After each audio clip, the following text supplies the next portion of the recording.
Do you want to update your profile picture on Snapchat but don't know where to start? Don't worry, this quick guide will solve your problem in minutes. Stay tuned until the end of the video to learn the steps. First, open the Snapchat app by tapping on it. After opening Snapchat, tap the small yellow icon in the top left corner to open your profile page.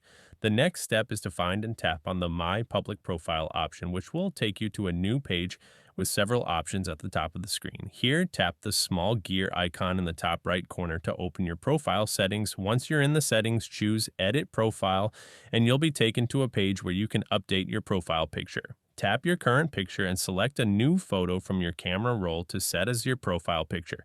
You can also adjust and resize the photo as you like. Finally, tap the Save Changes button at the bottom of the screen, and your profile picture will be updated. That's everything you need to know about changing your profile picture on Snapchat.